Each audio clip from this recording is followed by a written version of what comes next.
We're going to be going over the business plan seminar from the Small Business Resource Center, which is located at 3000 Drury Park Drive. Hope everyone is having a good morning. I'm Paul Taylor, and I'm the director for the Mayor's Office of Small and Minority Business.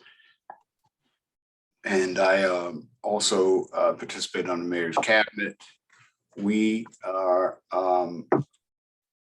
very happy to present this seminar to you so that you'll have information about how to go about writing a business plan if you are starting a business, if you're expanding a business, so that you'll know about how that works. We have numerous resources that are available to help you in this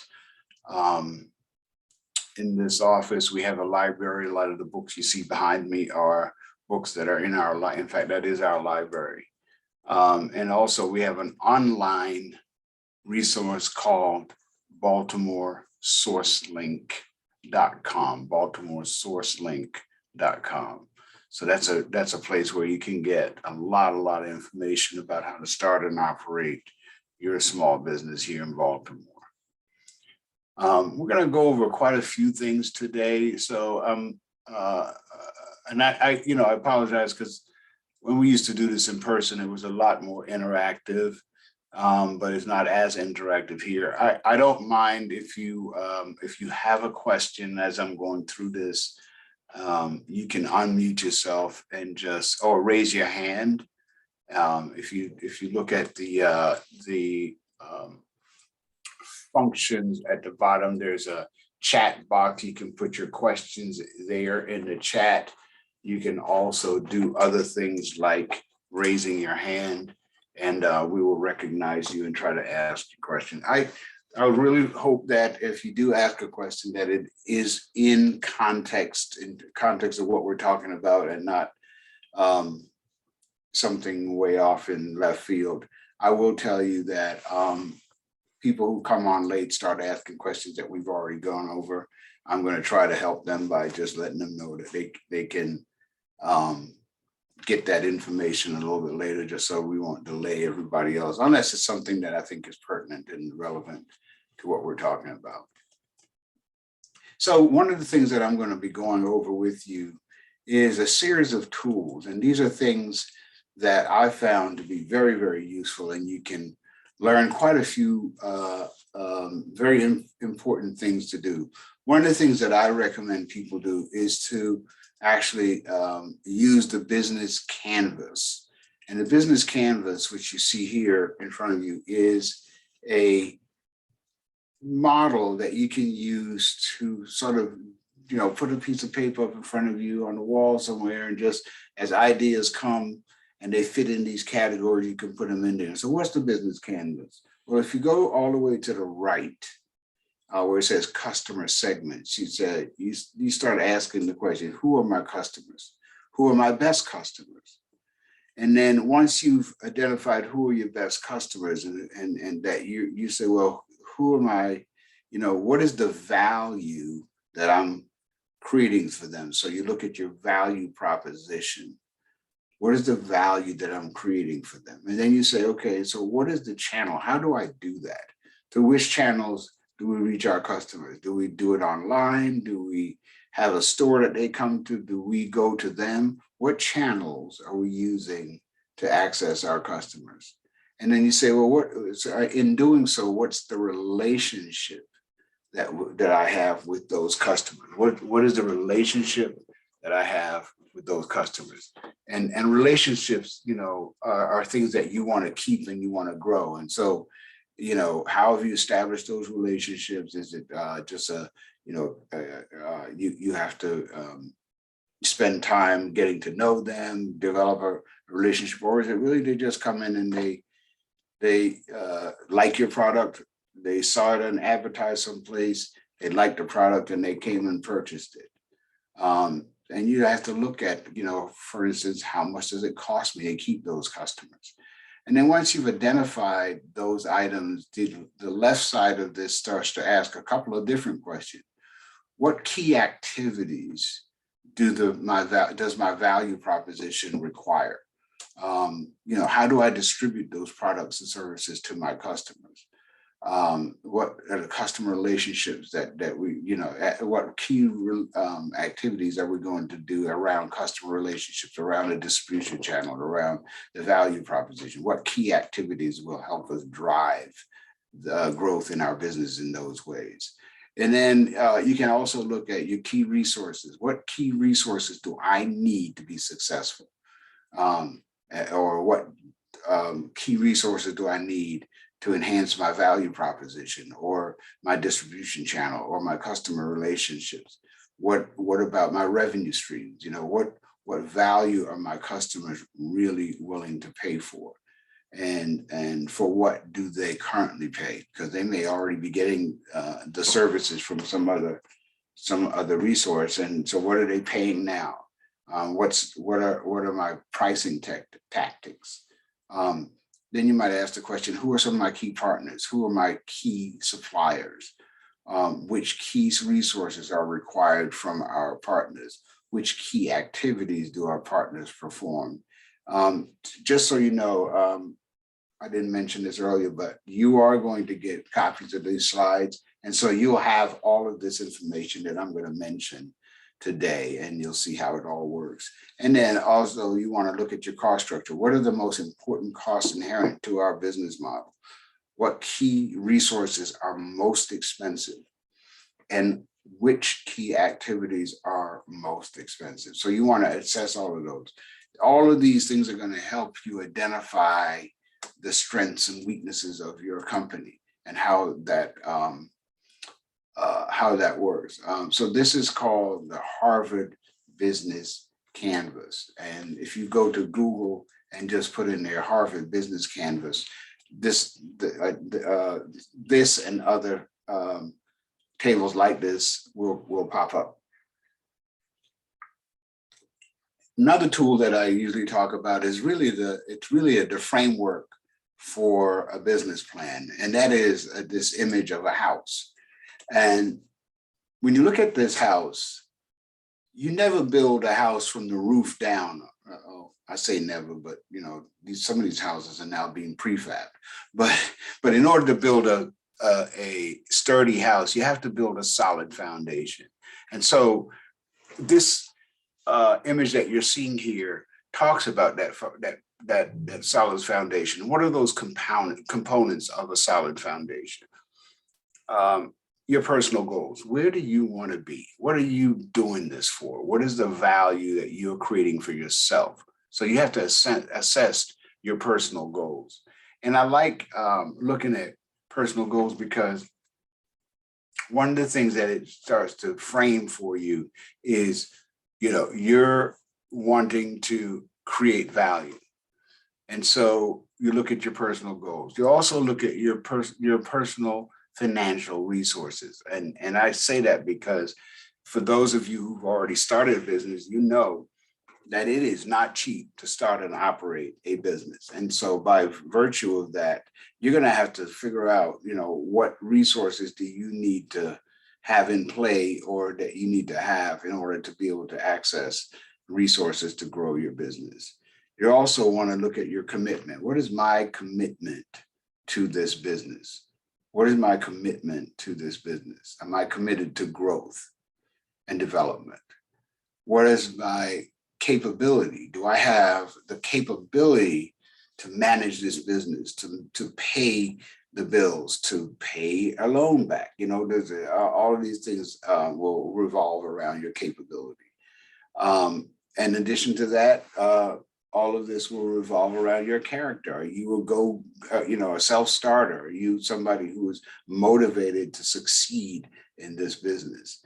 And so all of those things are going to matter. And a lot of times we can look at things like your credit report, some of your past history, to understand how your character may portend, not absolutely, but may portend for where you're heading now.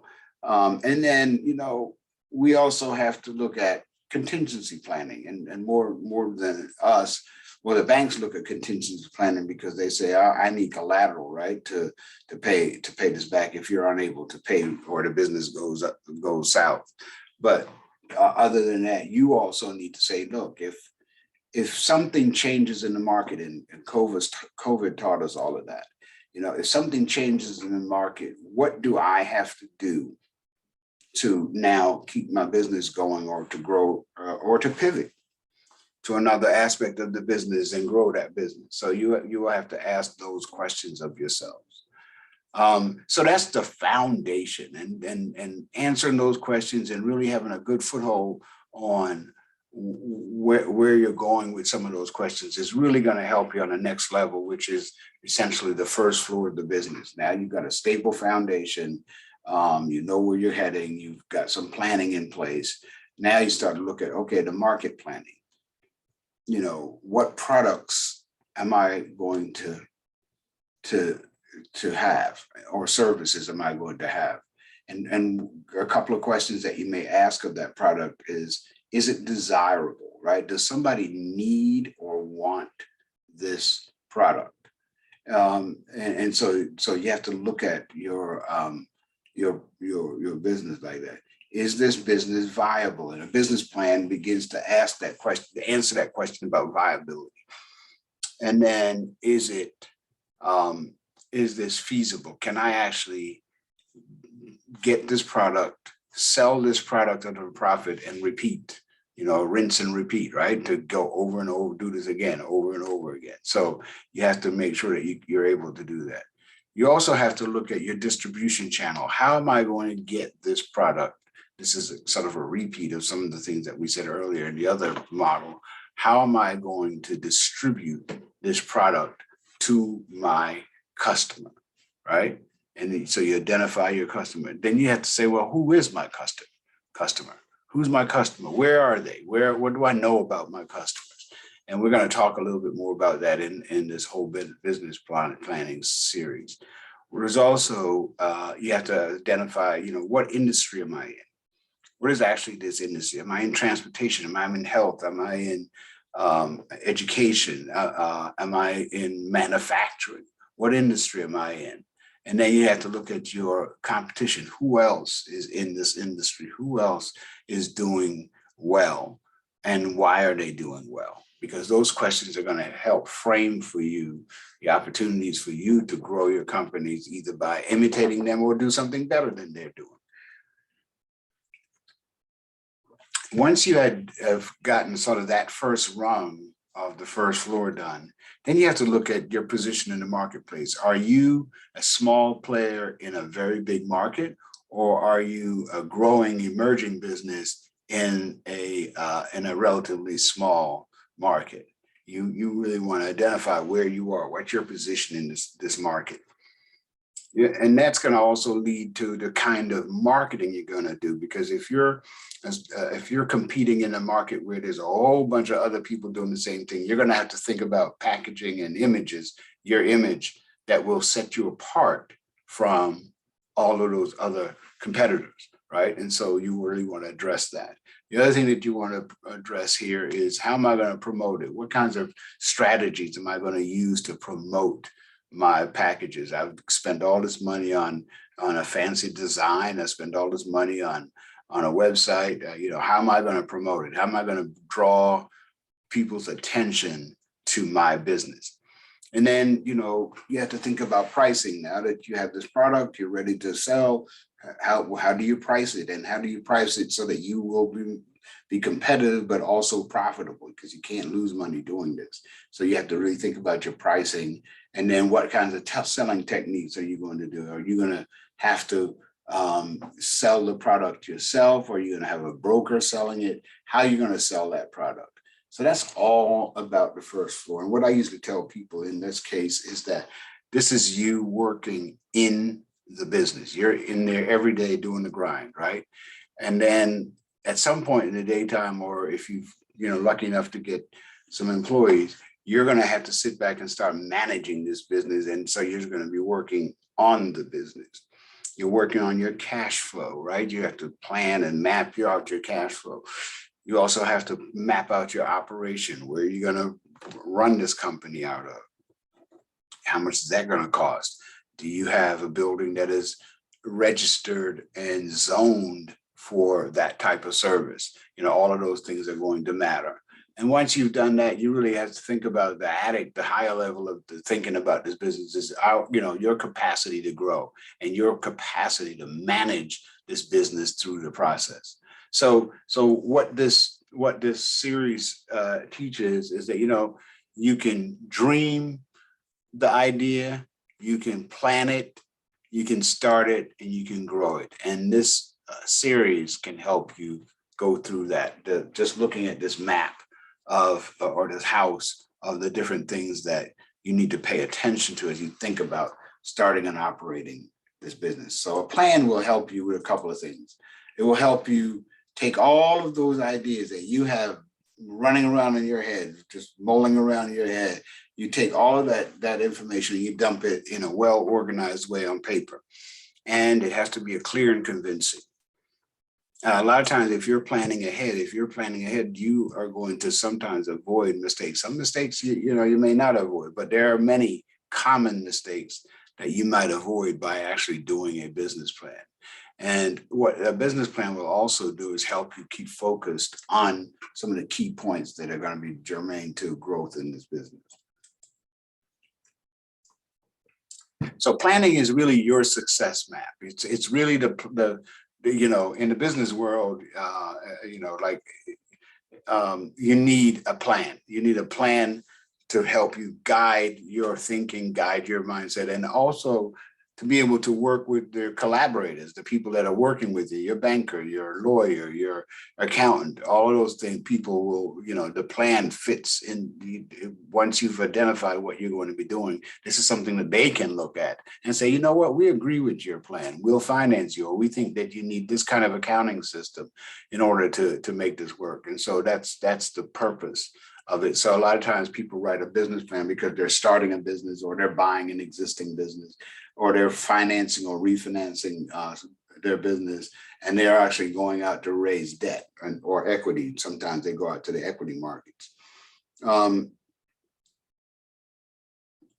The little graphic that I have down here really speaks to, you have a vision, you set some goals, you put some metrics in place so you can measure your success. You set up, some of the work streams where what activities do I need to do to ensure and drive success that will meet my goals and meet the markets. So you set your targets, and then you set your milestones. How am I doing against those milestones? These are all things that you can do, that you will do as you begin to identify where you're heading with this business. And so, what we've seen is much money is made then lost because one area of a business fails, dragging the positive parts of it down. And what I'm saying about this is this: you might have a fantastic product, but some aspect of your management is dragging it down. Some of the common ones that we see are things like people don't get an accountant to help them do the accounting, or they may have bad lawyering documents that are not good. So all these things could drag your company down. So we really want people to think about the plan and how that can help them find those hidden flaws that can sabotage their business. And if you're building a home, if you have a plan, right? If the architect has drawn out that plan, you can find that you can start on the south side of the building and you're building something, and you can start on the east side of the north side of the building and you're building something. And if that plan works, when those two sides come together in the middle someplace, everything fits down to the inch, right? Because the plan was developed and followed. And so that's what you want as you're building your plan. So, why do a business plan? Because you're going to get in-depth knowledge about your business. I mean, you're going to learn things about this business and the industry. And, a lot of times you'll be able to answer questions that a lender might have. And one of the things that I usually emphasize to people is that they write their own business plan, because you're going to be the one sitting in front of the loan officer, and you're going to be the one to have to be very confident about the information that you have submitted, and your passion about the business will come across. So here are a couple of basic things about a business plan. Let me just, that's a quick sort of introduction. Does anybody have any questions? I didn't see anything in the chat. All right. Well, let's get into it. So here's some basics. A couple of questions that a business plan is going to answer is, like, how much money you're going to need. And you're going to do research. You're going to find out how, what kind of material you're going to use, how many employees you're going to have, and what's the common pay scale for that employee. You're going to find out how much some of your materials and your equipment's going to cost. And those are all going to fit into how much money you're going to need. And then that will determine the type of lender. Not all lenders do all things, right? So that you have to find the right lender who will support a business like yours, and the kinds of things that you're asking for. Are you going to, and some of the different kinds of sources of capital for businesses, of course, a bank. There may be state or federal agencies that can help. There may be venture capital firms that are interested in your product or service. So these are all or investors.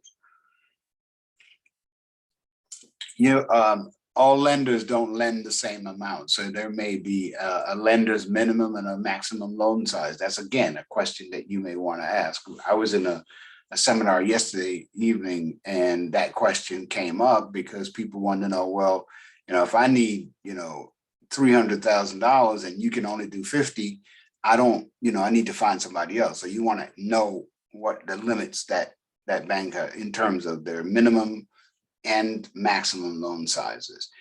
Can the lender meet my present and future needs? That goes back to that same question. Can they meet my needs currently? And, as I see myself growing, are they going to be available to help me?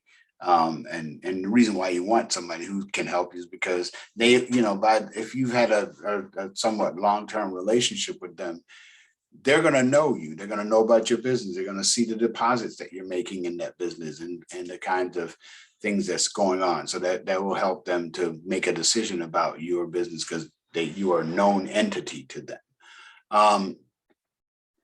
What type of business will a lender finance?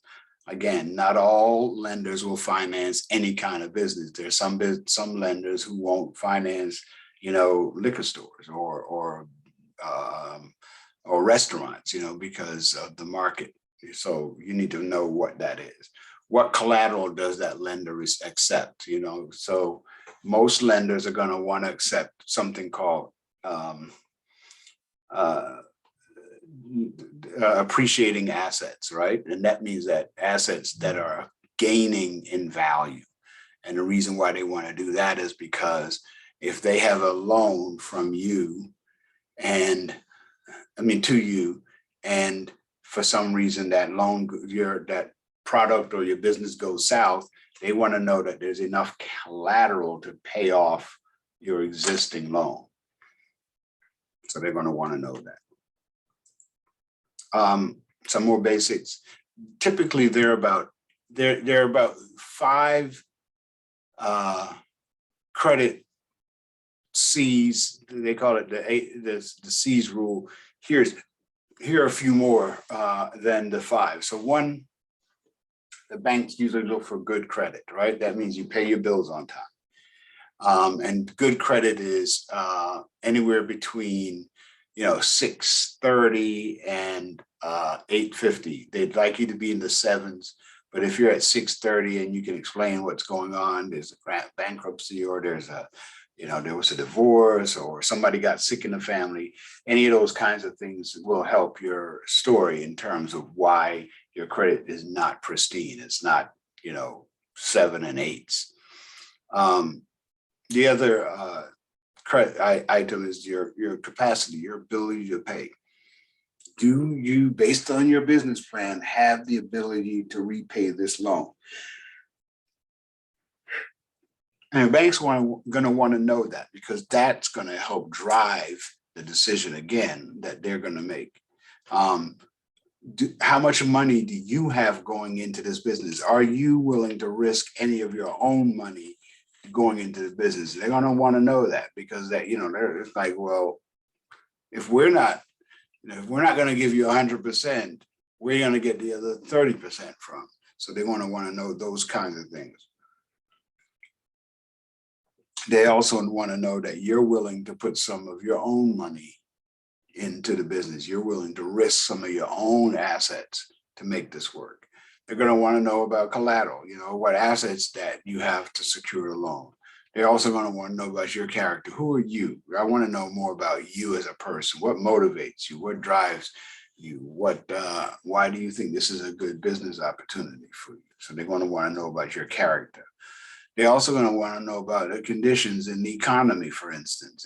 If when we had the pandemic and nobody could go out and go to restaurants, we had a significant reduction in restaurants being able to stay open. And that's one of the reasons why the government did the PPP and EIDL loans and ARPA recovery loans, because they knew that when the conditions in the economy were so bad that people were going to need to support to help them to keep their employees. They also look at the conditions in finances, what's going on with lending institutions. You just saw where two banks in California area failed. It hasn't affected the banking world as greatly as, because they were able to sort of shore it up really quickly. But some people are anticipating that at some point we will have a really bad time with financing. And so banks and everyone else is starting to shore up their resources now so that they can weather that storm. So they'll be looking at any possible thing, whether it's technology or something, any possible thing that could affect your business. Like some people are starting a business, but, technology is coming into play right now that might wipe that out. And if you don't believe me, most McDonald's, just think about this, most McDonald's that you go to today, you don't even have to talk to anybody at the counter. You can go to the kiosk, or you can log in on your phone, order your stuff, walk in there, pick it up and walk out, right? So less and less are going to have a reliance on those kinds of jobs. So you have to look at what the conditions in the economies and how it's going to affect certain businesses. You also look at your commitment, your ability and willingness to succeed. Are you motivated? Are you self-motivated? And will you do what it takes to succeed? They want to know that. And sometimes that shows up in your credit report. It shows up in how many times you switch from business to business to business, and if you don't have a good explanation, then they may look at you as somebody who's not going to follow through on your commitments. And then the last thing that they're going to want to look at, most businesses have this, is your cash flow. How is your, based on your projections, how is your business cash flowing? Another business basics are the kinds of questions that you may want to ask when you go to a loan or when you meet a lender. They're going to want to know, for instance, how much money do you want? How much are you investing in this business? How will the loan be used? How long do you need to repay the loan? All of these questions are things that they need to know. How will the loan be repaid? What collateral do you have? So, a lot of times people say, well, why are they asking how will the loan be prepaid? You have to do it from the proceeds of my sales, or I have my backup here to pay my bills. So you want to know all of these things. And one more business basics is, things that you should do before you meet the lender, right? And bring a copy, or, even if you've already sent them a copy of your business plan, bring on with you. Make sure the lender is looking for loans of your size and type. Ask for a loan application, make an appointment, rehearse your presentation. Remember, the lender is like a customer, and you have to convince the lender that the business has merit. When you meet with the lender, bring your business plan, as I said earlier, a completed loan application, keep the entire presentation under 30 minutes. give an overview or outline at the beginning. Don't try to get into details at that point. You'll have plenty of time to do that. Invite your lender for a tour of your current facility if you have it, one. Answer any negative questions with positive answers. That just goes without saying. Be willing to back up your answers. That means have your research, top of mind. Ask the lender when will the decision be made, and will it be something that they'll do in writing or a phone call, or how will I know what decisions the banker has made. So those are just some basic things. All right, so I'm going to get into like the outline of what a typical outline of a business plan should look like. So here you see a outline of a business plan. This is, and one of the first things that you'll see in a business plan is the executive summary. However, the executive summary, even though it's the first thing you see, is actually the last thing you're going to write. And I tell people this because if you've ever tried to do a business plan and you started by doing the executive summary, oh my goodness, it will wear you out, because what the executive summary assumes is that you've already gone through and done the research and developed all the information, got all your pricing and got all your stuff together. And then you can put together a summary of that. So somebody will be able to look at that summary and quickly say, oh, is this the kind of business we're interested in? And if yes, they're gonna say, well, I want to spend a little bit more time with this business plan. If they say no, then they're gonna say, thank you very much for bringing it in, but we're not interested at this time based on this outline. But typically what happens is they look at the executive summary and then go to financing and look at your business operation and your project. So they would do that if they're interested in going beyond that. So as I said, your business plan will have the executive summary. You're going to have a business description, which is where you can spend a lot of time really describing. By the way, your executive summary shouldn't be any more than 2 pages. If it starts getting beyond 2 pages, you're really putting way too much information in the executive summary. Again, this is just a summary that entices a lender or somebody to read further. So you want to spark their interest in those two pages. 1 page is good. In fact, a little later on in this presentation, I'm going to show you a 1-page executive summary that's in the form of a letter.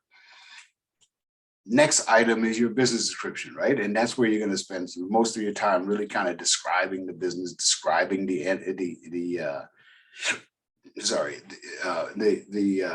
industry. You're going to be able to describe some things that you've learned about that industry and that business here. You're going to also have another section where you can talk about your organizational chart.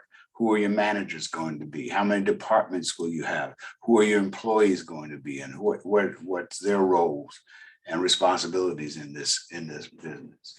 You're also going to talk about your operation and the location.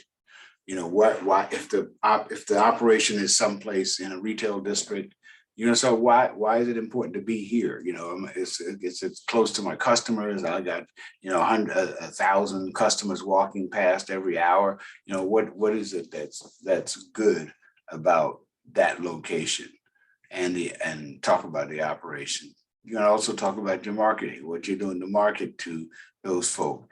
You're also going to talk about, I don't spend a lot of time talking about buying a business, but I will talk a little bit about that, or buying into a franchise. And then you have your loan request, where you are actually, saying how much money you're going to need, what you're going to be using that money for, and how you intend to repay that loan. So this is all how the first part of your outline is. The next stage of your outline is this, I should make this go back, yeah, is the financials, right? You're going to need to put your financial statement in your business. Now, financial statement, your personal financial statement, is actually your assets and liabilities, not the business, but your assets and liabilities, your personal assets and liabilities. Why is that important to put in here? Because most of the time for early stage startup businesses, you are the guarantor of those funds, and they just want to understand whether you have collateral, and they look at your personal financial statement to see that. Your personal financial statement might have in there that, you own a $400,000 house. However, you may owe $375,000 on it. So you only have $25,000 in equity in that property. So they want to know all of this stuff. You also want to look at your balance sheet. And now balance sheet and an income statement are two that you will only have if you've already been in business. If you're already in business, you should be able to produce a P&L, a balance sheet, and an income statement. Now, everyone is going to be required to put in a cash flow sheet to talk about how will you be spending this money if you were able to get it. So you want to talk about that. Now, in this presentation, you are going to get copies of this presentation. In this presentation, I just put a little bonus in there. I'm not going to talk about them here, but I put a bonus in there with some ratios if you're going to be doing some quick tests to sort of understand how well your business is doing. You're also going to have some formulas in there that I think are good for you to use if you really want to do some analysis of your cash flow. And then in the section around appendix, you can also put some items in the appendices that will identify things that are going on in the business. Such as, if you have some key employees and you want to put their resume in there, you would put that resume in the appendix. All right, so I mentioned to you that an executive summary should be short and sweet, no more than 2 pages, and should excite the readers so that they may want to go on to the rest of your business plan. And when I say excite them, I don't just mean using words like adjectives to get them all riled up, but meaty information. So what is that meaty information? It should include the owner's names, and I say owners plural because you and someone else may be the owners of this business, so you want to identify that. You want to put your products and your services, your market, who you think is going to buy your product, and then you might want to talk a little bit about the competition. Who else is doing this, and how well are they doing? How much money are you needing from this loan application? How the loan will be repaid, and how long do you want the loan to last? Why is that important? Because most commercial lenders, especially for business loans, only do between 3 and 7 years as the loan. It's the period of time that those loans are done for. So as I said, your executive summary could be 1 page or 2, no more than 2, because if you go over 2, you're really adding too much information in there. So here is an example, a 1-page example of a executive summary. And if you look at it, some people call it a cover letter, right? It could be the cover letter or it could be the executive summary. If you look at it, it's got some relevant information there. It's got the 2 owners. It's also got the loan request. How much money are you requesting? And then, how many years of management this person's had and with experience in landscaping. It talks a little bit about the climate, the climate for a successful landscaper is perfect right now. We're just coming into summer, and this is the growth season. And so this loan will help and we'll be flush with business. So they want to talk about that. Our target market are homeowners, right? Or apartment complexes. So those are the kinds of things that you're going to. In this, they also talked about their local competitors, and here they even talked about one of them had to file Chapter 11. I don't know if I would put that in here because I would be asking, well, if the market is so flush, why are they filing Chapter 11? But anyway, I digress.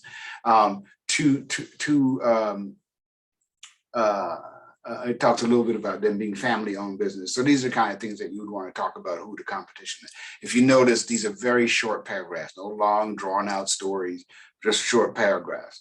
And then you talk about what will you be doing with the money, and we're going to be, and also we're going to invest some of our own savings into this loan, into this $300,000 loan that we're looking for. So this identifies how you're going to be using the funds, and you talk about your business plan being attached and who to contact.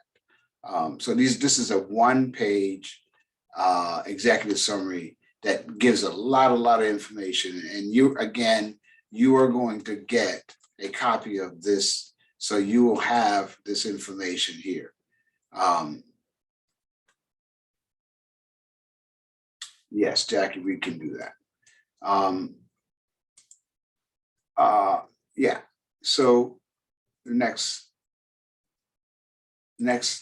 thing that we're going to look at is the business description, right? And the business description gives a couple of things. One is, why am I doing this? What's the reason that we're starting and operating this business? The business description will also describe what are the products and services, and you'll provide a summary or a long detailed analysis of why you're doing that, of why you provide a summary of the products or services. You'll also have why, describe your intent for this business. It's something that you're gonna grow your customers in the next 5 years. You're gonna grow your customers and sell the business. What's your intent with this business? What are your current goals? These are short-term goals, usually within the first year. And then what are your long-term goals within over the next 5 years? And then you're going to describe the industry, what's going on in this industry. And I'm going to share with you where you can get some of that kind of information. So that would be what you would describe this business. So here is an example, for instance, of a business description. Again, you're going to get copies of this. And so that we talk again about the owner, and maybe even do a little blurb about the owner's past, so that they, and show why they may be well qualified to run and operate a business like this. So they might talk about their experience. You might also talk about the legal status of this business. And what I mean by the legal status is, when you create a business, you will typically go to, in Maryland, to the Assessment and Taxation Office and register your business with the Assessment and Taxation Office. And what you'll get from that is a tax identification number that is separate and different from your EIN number, right? Your EIN is what you go to the IRS and you get an employee identification number. Usually that helps the IRS track your business activity that way. But because on every form that you submit to the IRS, you're going to do that. But in the state, that's where you actually go and you decide that you're going to become an LLC or a sole proprietor, or you may want to also become a LLC, right? Or a C corporation or a S corporation. So those are all the entities that you form. So where you form that is not at the federal government level, where you're going to get your EIN number, but at the state level, the Department of Assessment and Taxation, and you would do that. Now, I say that because all of those different forms of formation are going to matter. And it's going to matter because they all have tax consequences. If you file as a LLC or a sole proprietor, you're going to have to use something called a Schedule C along with your regular 1040 form to register your business. But you should also know that there are also some other legal issues that could come up with the difference between the LLC and the sole proprietor, right? An LLC, for instance, is its own entity, which means that if something were to happen, such as somebody decides to sue you, they will be suing the business and not you personally.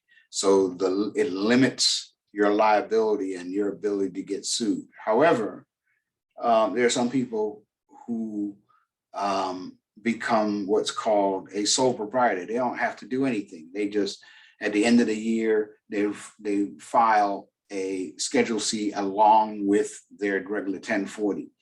But however, a sole proprietor has a little bit of a problem if you were to be sued.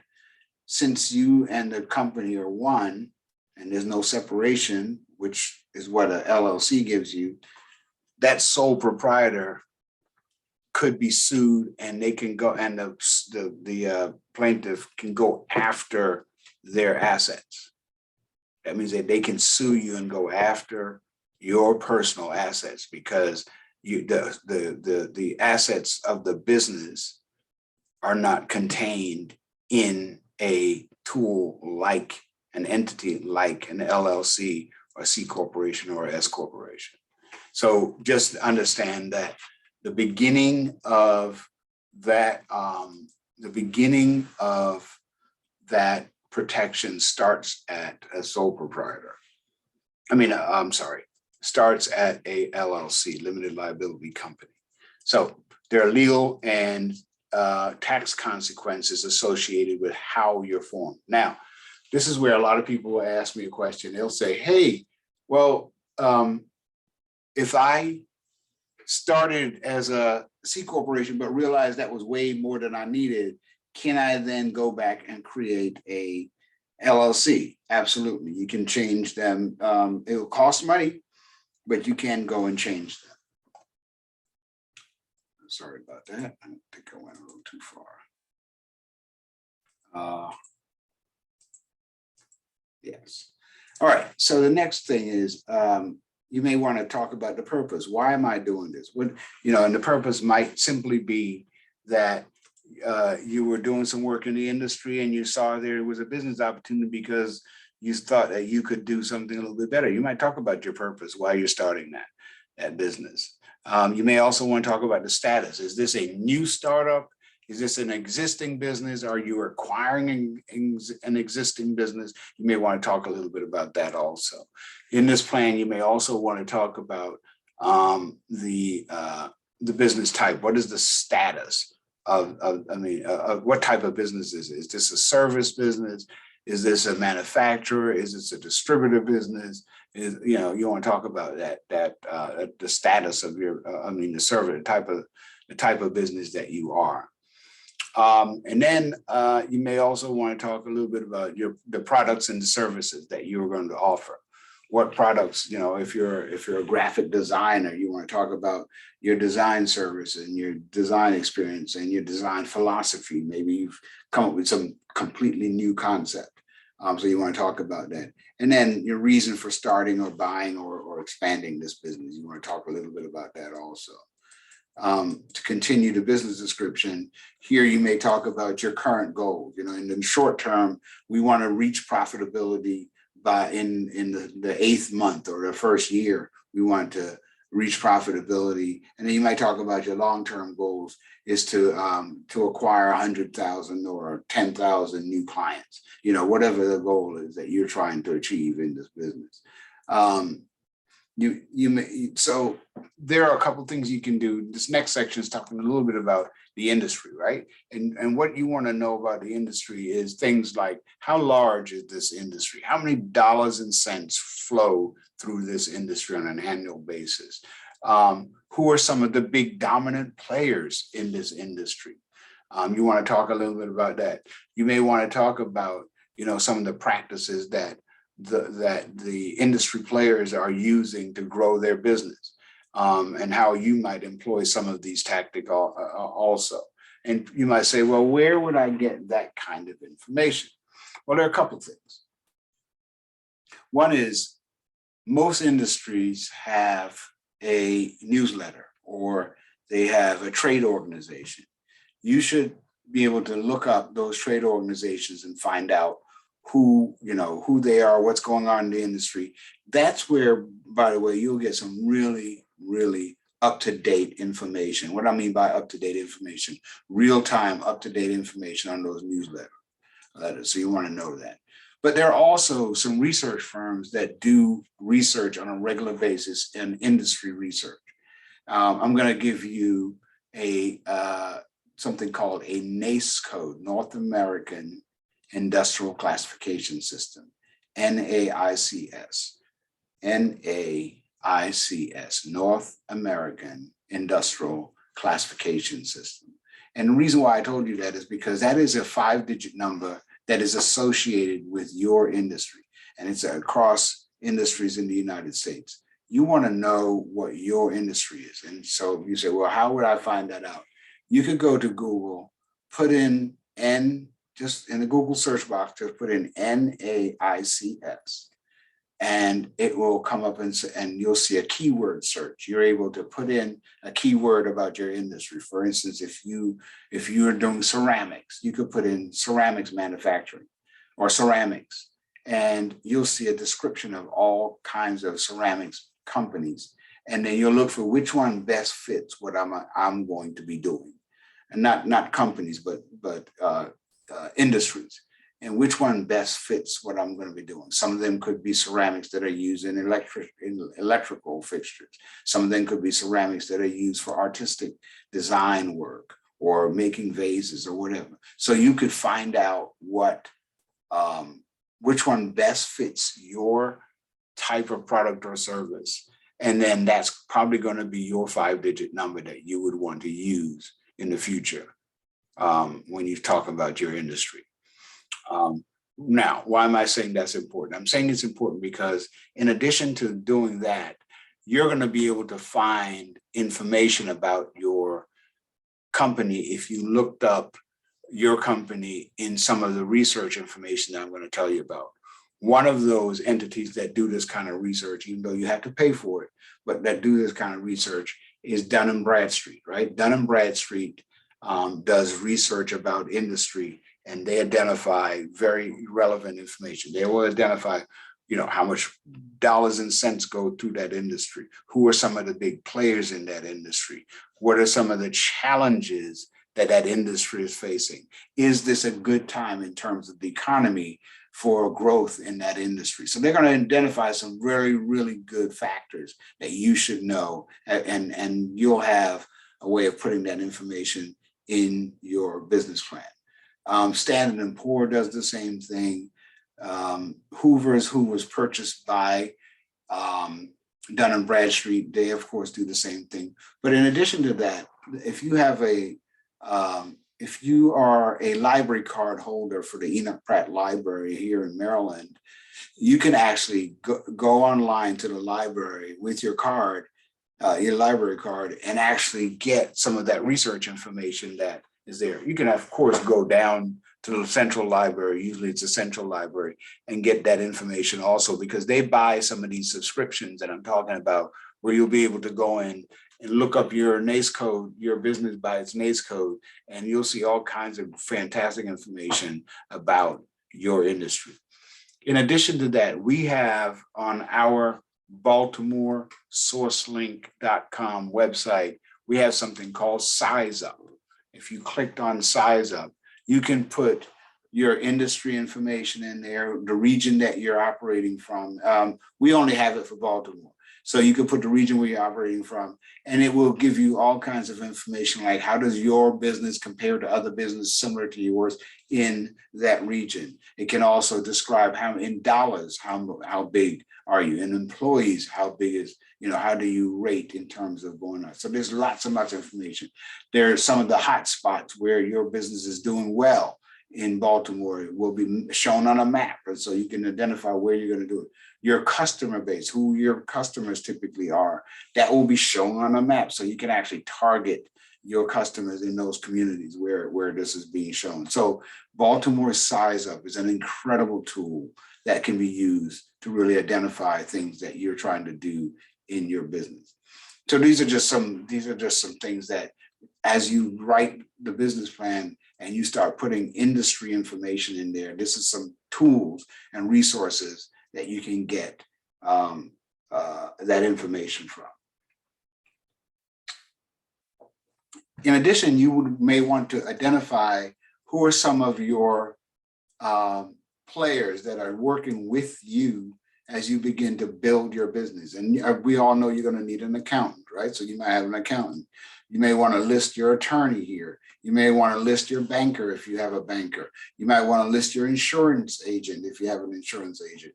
And any other professional advisors that you think are relevant to your industry, you may want to list them here as part of your business description. Just so you know, if you haven't been tracking, Lisa has been putting information in the chat on some of those items, some of those resources that I mentioned. So the next section of your business plan. So just remember, we've just discussed the executive summary. We discussed the business description, and now we're going to discuss the managers and employees. And if you look on the right-hand side here, you'll see a org chart that identifies who, some of the divisions that you'll have in your company and who you think will be working in them. And so this one shows that they're going to have 7 employees already, right? Because, well, 7 plus the manager or whatever. So it shows how this company is going to be broken down. So, you want to identify how many departments are you going to have?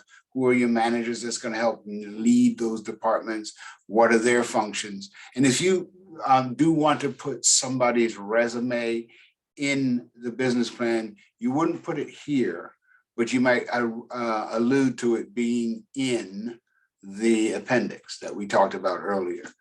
You want to talk about who your employees are, how many of them are going to be full-time, how many of them are going to be part-time, how many, you might even hire students, so you might talk about those employees that are going to work for you. How are you going to find your employees? Will you go through some training with your employees? You might talk about that here. So anyway, put that information in here. And you might want to do a brief, not a full resume again, a brief bio, 1 or 2 pages of the key employees that you're going to have in your employees and managers. I would even include, if you're able to do it, an organizational chart that you, even though you might say, while these positions are vacant, here's how, once we fully staff up, here's what we intend to have as managers and operators of this business plan. Of this business. So the next section you're going to go to is your operation and location, right? And this is where you're really going to discuss how will your business operate, and how will your products be produced and sold. You might not produce it, but you may be the retailer, or you might be the manufacturer, and your customer is not necessarily the consumer, but the retailer who's going to sell your product for you. So you want to discuss how that's going to work.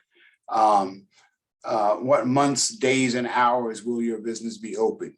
This is important because, I want to know that if you're a coffee shop, and because you got to drop kids off and all that kind of stuff, you don't, or you got to take your parents to the adult daycare, you may not get to open till 9:30, 10 o'clock. Well, if you're a coffee shop, by 9:30, 10 o'clock, most people are already in their office, which means that you missed the office market. So you've got to, and that might affect how you operate your business. So we want to know about that also. Who are your suppliers? What kinds of furniture and fixtures will you need in this business? Are your suppliers local, or are they across the country? And if they're across the country, the risk there for a lender is that for some reason there may be, a logistics nightmare, and you can't get your products from California. We want to know about that because it could affect your business. So you want to put that, your location, what kinds of space needs will you have? Will it be 1,000 feet? Will it be 5,000 feet? Why square feet? Why is the area and location desirable? If you've identified a location, why is that desirable? How many people walk past there every day? Does the location affect your cost? How much are utilities, taxes, and other expenses? All of these things you're going to want to know. Do you have the proper zoning for that building? For your type of use, you want to know that. Is transportation available so that your customers who don't necessarily drive have a way to get to you? Is there adequate parking for those who do drive? Does your business comply with the zoning laws? I mentioned that earlier. So all of these things you're going to want to discuss as you think about your location. So operation and location are critically important because they could determine whether your business go forward or not. I've said a lot, so let me stop for a second and ask if anyone has any questions about the executive summary, the business description, the as we mentioned, the managers and employees, or the operation conversation I just had. And if you have any questions, you can unmute yourself now and please speak.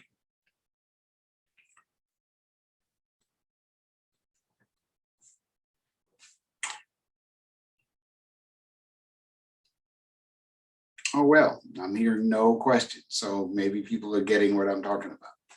All right. So as I said before, you are going to get these slides. And so you will be able to look at. Excuse me.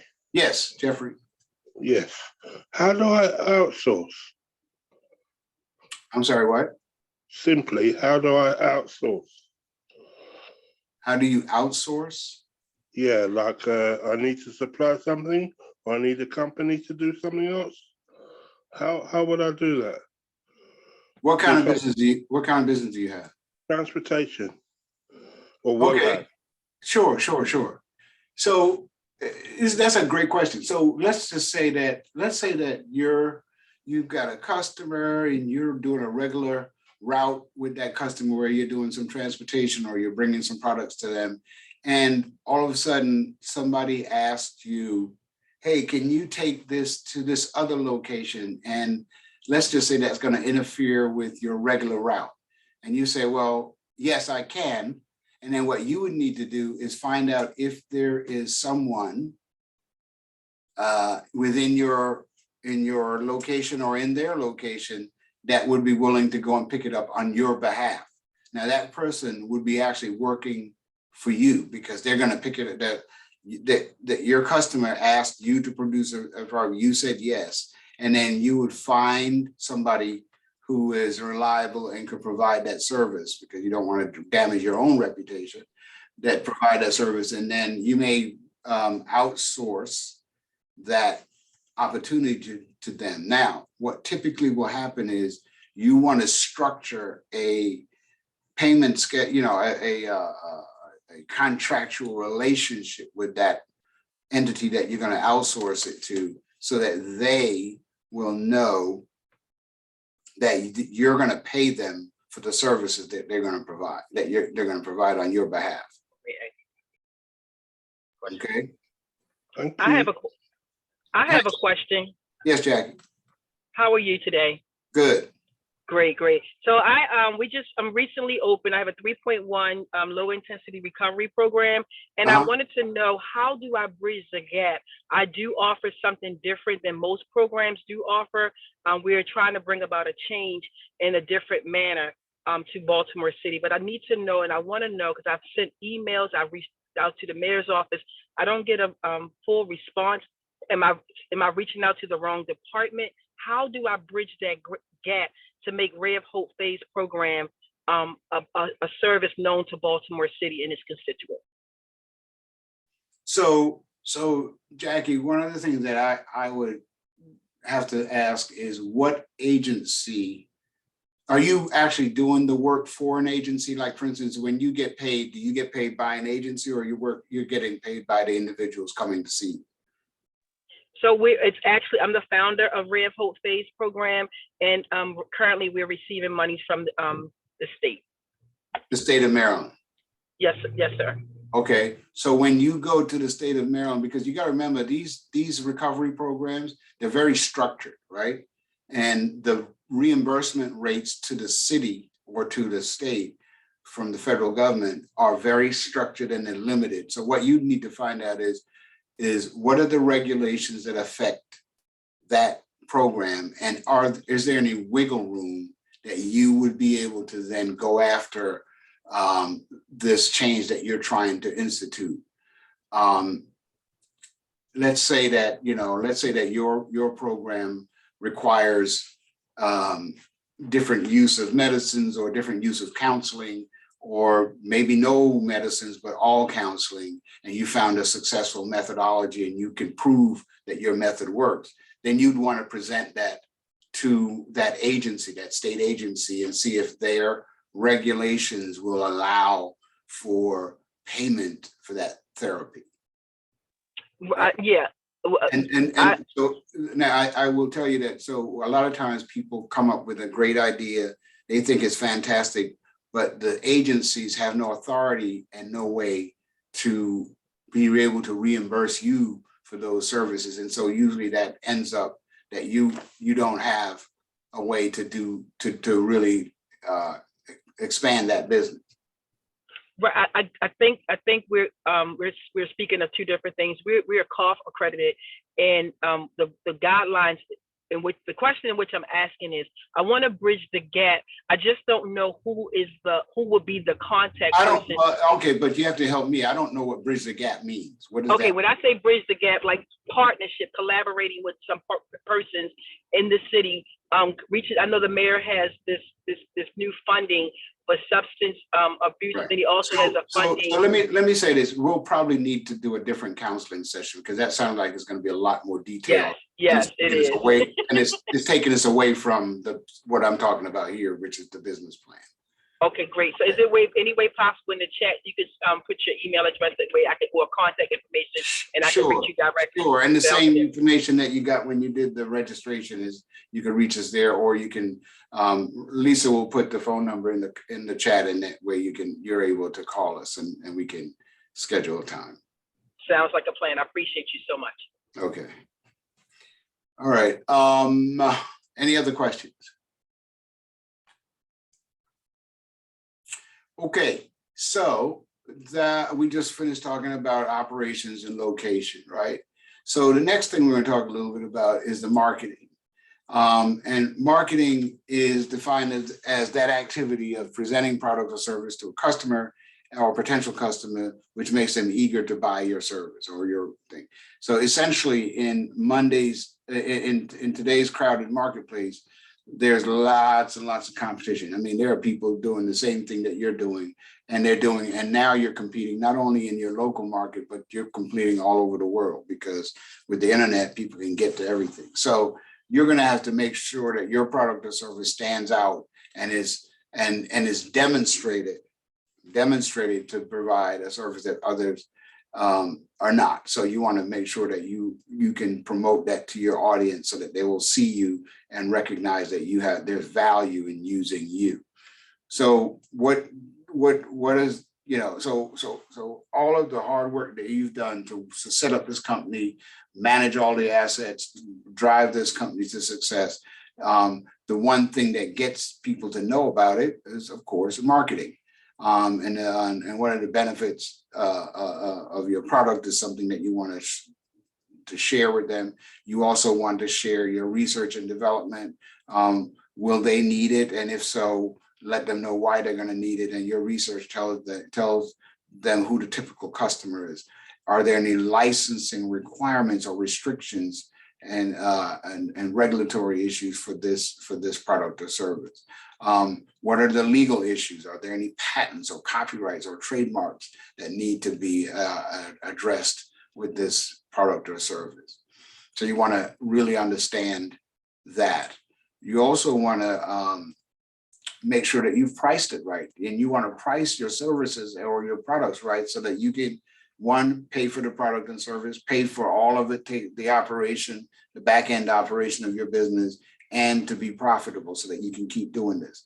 The price will be affected by a couple of things. One of them being quality of the product, how much is there a customer demand for your product, and who else is out there that you're competing against. As I just said, the selling price must cover all of your operating costs, and your operating costs is the materials, the labor, and the overhead that it takes to bring that product to the marketplace. So you want to do that. in a lot of ways that we help people break that down is in the financials. And we have another class that's coming up in June called the cash flow class. And that cash flow class is where we actually take all of this wonderful stuff that we're talking about here in terms of the business plan and convert it to numbers. And the numbers tell the real story about your business. So, you know, you got a plan to promote and then promote your plan, right? And this is really how you're going to drive success in this business. There are a couple of things that you can do, such as advertising that is, you know, it's pretty expensive, except for if you're going to do some social media marketing. This is one of the most cost-effective ways today of really marketing your product or service. But there's also direct marketing. Direct marketing is where you're actually going directly to, and sort of social media is actually some form of a direct marketing where you're actually going directly to your customer one-on-one and tell them about your product or service. You also have public relations where you may find newsletters or newspaper that you can post information about your product or service, the benefits of your products or services. That's a great way to do marketing. And a lot of times, if you do it right, it can be less cost effective also, more cost effective, I mean.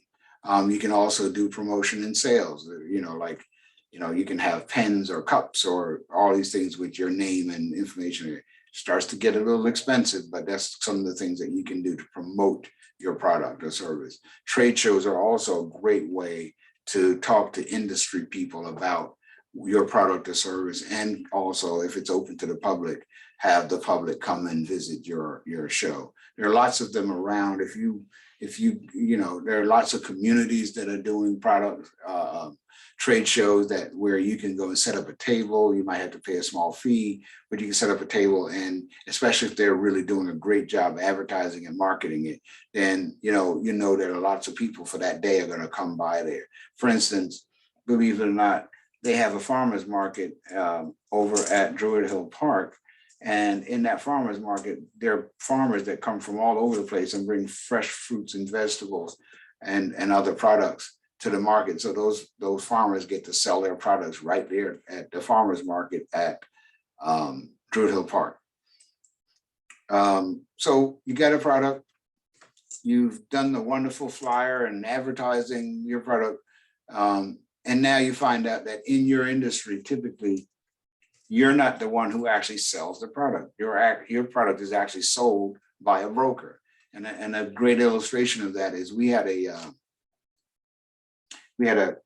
company that had started making a wonderful soup. And this soup was, she went through the whole process of finding out how to get it freeze dried so that it can stay on the shelves longer. And then she wanted to sell it in the supermarket.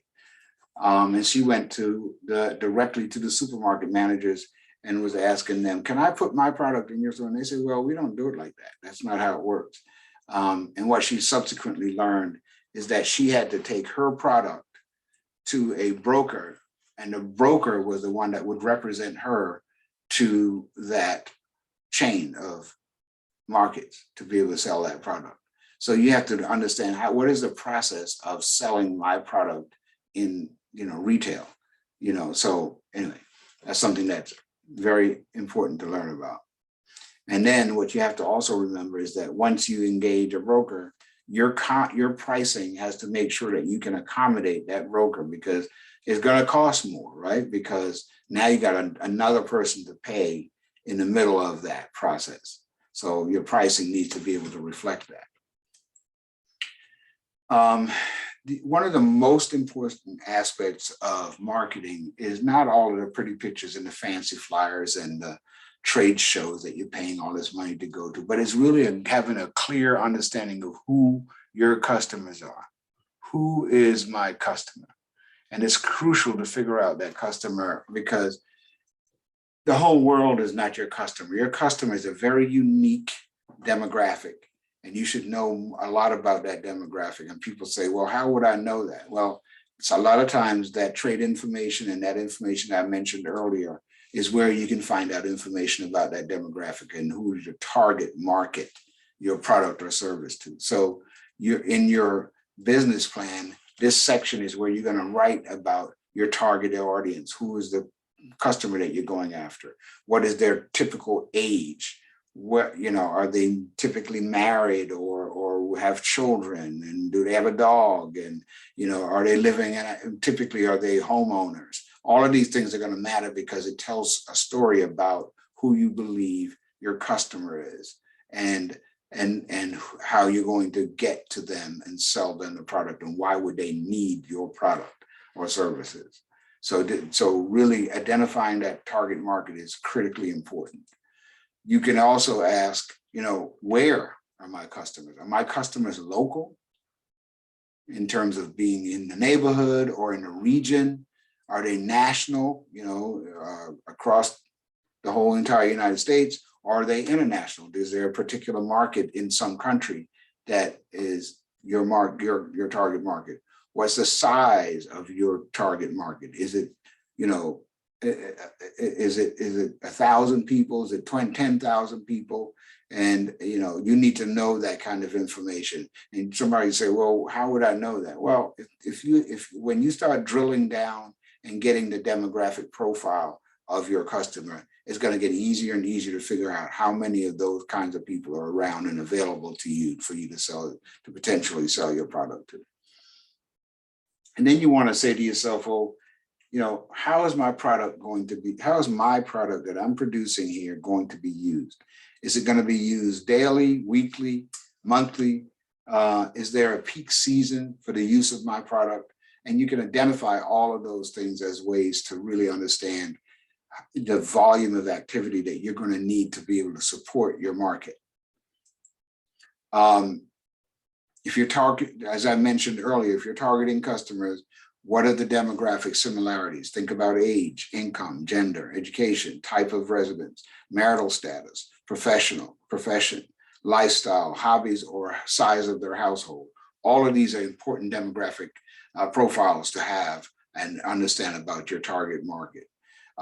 If you're targeting a business, for instance, if you're selling what's called B2B, right? Business to business. If you're selling to a business, you want to know what's the size of my target market. And you want to understand what, you know, on average, what's their annual sales? Because you want to target a business that's a growing business and they have sales, right? How many employees do they have? How many locations do they have?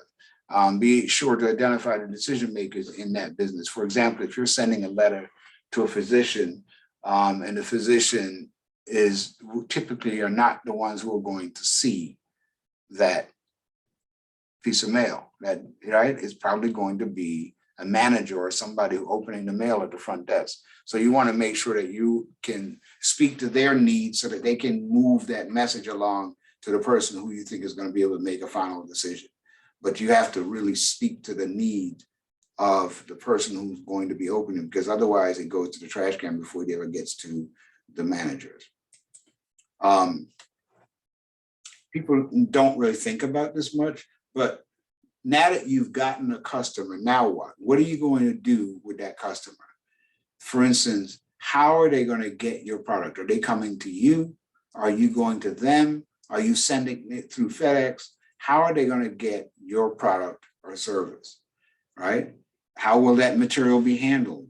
Will it get crushed in the box? Or will you have to package it so that it doesn't get crushed?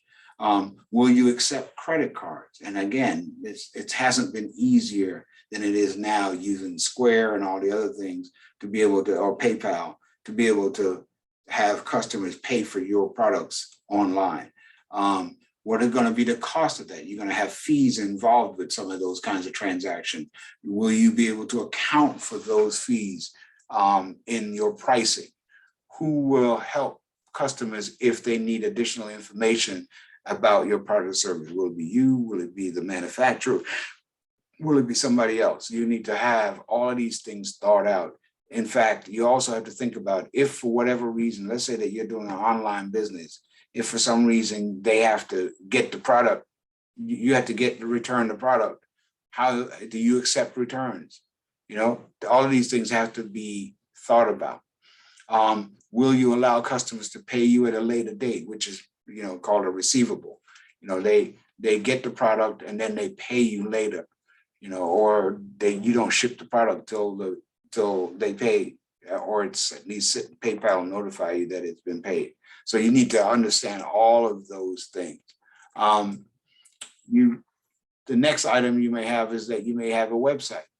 Why do I need a website? Well, in today's world, you can't do business without a website. I mean, people, and a website gives you a storefront across the entire world. Everybody who has the access to the internet can get to you and your product or service. And websites will help you make your product available or company known to across the world. So, and in addition to having the website, you should have a way for them to complete a complete order online. So you want to identify the assets, and there are some great people who are doing websites. We just had some students do a website that were at MICA. Very creative, fabulous people. So there are ways to get some of that kind of work done. You had to pay them, but there's ways to get that done. You may also put in this part of your business plan, who's your competition? Who else is in your market doing this product or service? And what do you know about them? You may actually go and visit them and say, okay, I went here on a busy Saturday afternoon and I didn't see any customers in there. And you might sort of speculate on why that is. You also may go in on a Monday and the place was jammed full of people. And you're like, okay, wait a minute. Monday is typically a slow day for most businesses. Why is that? Why are they full? What is it? What is it about them? And they may be catering to the office market. Everybody coming back to work after a great weekend, or they partied too much this weekend, so they got to come and get some black coffee. So you just have to really identify why these things are in your in this portion where you're talking about the competition. Who else is there in the market doing this service? I mentioned I wasn't going to talk too much about buying a business, and here are just some questions that if you are purchasing a business, here's some things that you may want to address in the purchase of that business. Such as, why is the business for sale, right? So there's some things that you may want to talk about as you look at that. So then we get to what's called the loan request, right? And the loan request is really identifying how much money am I going to need and how am I going to use those funds? And how do I anticipate that I'll be paying the loan back? So these are all questions that you may want to address. Now, how much you're going to need is going to be reflected in your cash flow, which means that you're going to identify, what my startup needs are and maybe what my ongoing operating needs are. Now, why this is important is because when you first get your loan, you start off in business, you may not have enough money on a monthly basis to pay all of your bills. So while you're waiting for your sales to increase, you are still going to have to pay your rent, your employees, your utilities, your ongoing operating expenses. And so you may supplement that with what's called a line of credit or part of your loan request. So you want to put that in there. So how much money will you need, and that may go to inventory, fixtures, and all that stuff. And these are all kind of startup costs. But you need to address what your credit needs are going to be for your ongoing day-to-day activities, right? So these are all things that show up in your cash flow statement. The how long are you going to need to pay this loan back? So short-term loans are usually less than a year. And they're usually things like somebody needs to buy a piece of equipment and they want to do it really quickly. So you may do a short-term loan, or you might buy a piece of equipment that's going to take a few more years to pay for. It's like a car or some production equipment.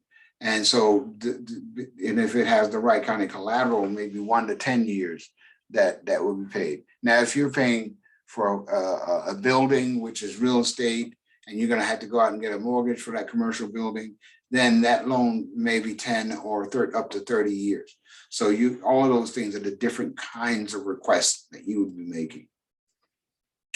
So how would that look? So it might look a little bit like this. So this little graphic is showing a couple of things. One is it's showing that the total need at the top is identifying the amount requested, how much of the money you're going to be putting into it, and are there any other investors that are putting any money into this loan, into this business. And that's important to know, because one of the things that banks do not like is they do not want the investors. They don't mind investors being in the loan, being in your business. That's fine, but they may not want those other investors to get paid with the money you're getting from the bank. So they may ask that the investors won't get paid until their loan is paid off. So that means that they're doing what's called subordinating your loan, the other investors' loan. So now their loan takes first position, the investors and your money is the second position or third position, so that the bank says, we want to get paid back first before you pay anybody else. And so that's why they want to know about who your investors are. You want to also look at how are you going to use these funds? Are you buying inventory? How much working capital? How much equipment and machinery and computers? How much furnitures and fixtures? How much? They want to know how are you going to use these funds? And then over what period of time are you intending to pay this loan back? Over the first 5 years, 10 years, 15 years, you would put it in there. What are the source of repayment? And you might say, I'm going to use the cash flow from the business to pay it back. That's quite fine. And what collateral are you offering to collateralize this loan? So they may want to know all those things. And so that's what this section would look like. And this is the loan request. So what I just gave you is really the narrative part of your business plan. And the narrative part of your business plan is where you've addressed all of the ideas around what this business is, who's involved, what kinds of plans you have for the business, short-term, long-term, how much is it going to cost to get started up? And you've done this all in a narrative form.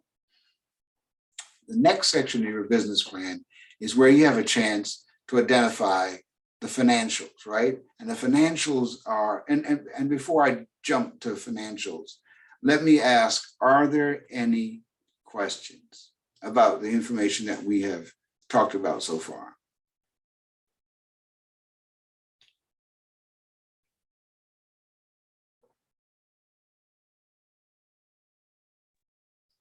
I have a question. Yes. I'm actually trying to find out, can you get the LLC form or the EIN forms? Are they available online, or you have to go to like your state office building, or? Great question. Yes, you can get them online. So you would go to, and this, I'm going to give you an email if you're ready to write it down. It's called D as in dog, AT, DAT dot state, STATE dot MD.US. If you go there, you're going to have a way to do a couple of things. One is you can click on something that will say forms, and this is where you'll you'll look for a form called Articles of Organization. Articles of Organization, and you can actually fill out this PDF form and submit it online with a payment, and they will provide you with a tax identification number, which means that now you're registered in the state of Maryland. And this is the same place you can go if you want to search for any business entity, anybody. Let me just say this to you. If you're going to a bank for a loan, and the minute you tell them your company name and that you're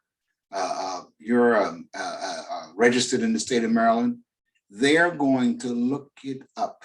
And by the way, it's free to look it up. You can look up any company in there. I have a lot of people who are going after contracts, and they have, and they don't, what they may not know is that the minute they tell the contractor on the other side their name and where they're registered, that person will go and look them up on SDAT. We call it SDAT, but it's the same site, dat.state.md.us. And guess what?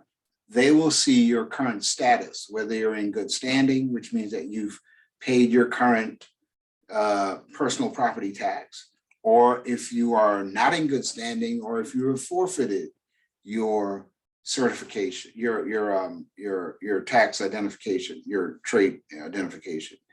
If that is the case, guess what? They're not going to want to do business with you because you're not in good standing with the state of Maryland. That's important. So if you have an entity and you're not sure of your status, you could go there today, and Lisa just put that website in the chat. You can go there today and find out what your status is. So yes, one is you can go and you can register your business there. You can also look up your business there. And this is, and this, by the way, is where people will now realize why, if you went to register your company and all of a sudden it says that name's already taken. If you look through that list, you'll see all the names that were taken. And it's thousands and thousands of businesses that are in that database. So yes, you could look it up there. I hope I answered your question. You did. I have another question too on Sure. top of that one. So Sure. do you recommend that we actually, even though we're getting these proposals together and everything, is it best to do the LLC and stuff before you put in a business plan, or to a bank, or? Well, not to do the business plan, but to go to the bank, yes. And now I will say to you that, you know, the LLC or the different forms that you're creating, because one of the things that a bank, you know, if you try to open up a business right now, you're going to need a tax identification, or you could have to use, if you're a sole proprietor, you're going to have to use your social security number to form the business.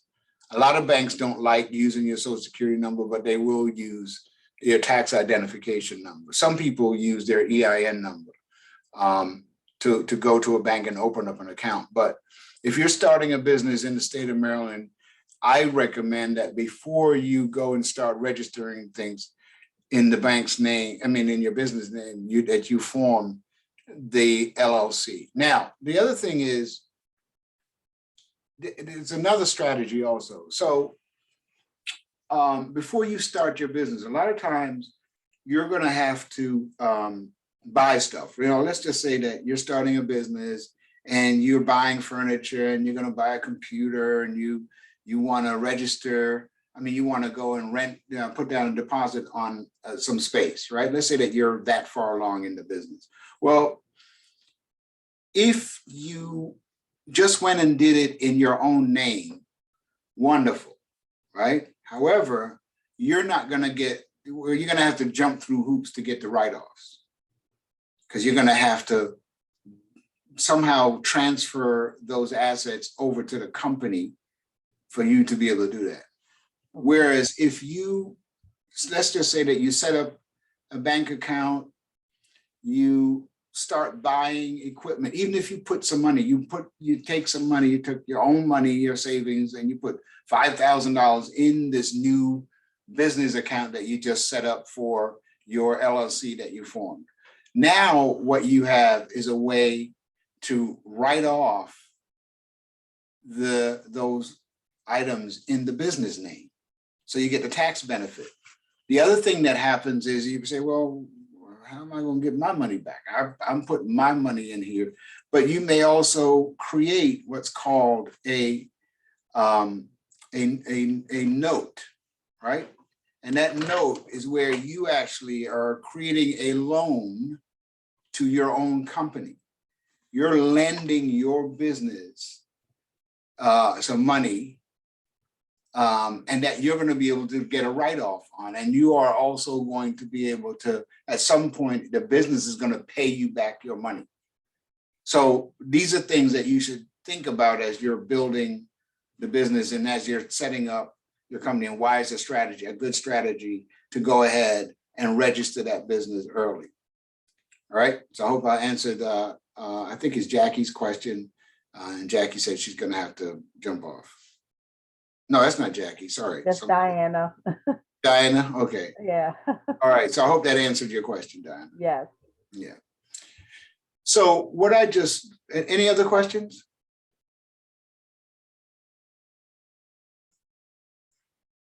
Excellent. All right, so the next thing that I have, and we're almost done for now, because I'm not going to really get into the financials, but the next thing that you will have in your business plan are the financials. And there are 4 typical financial statements that you should have in your business plan.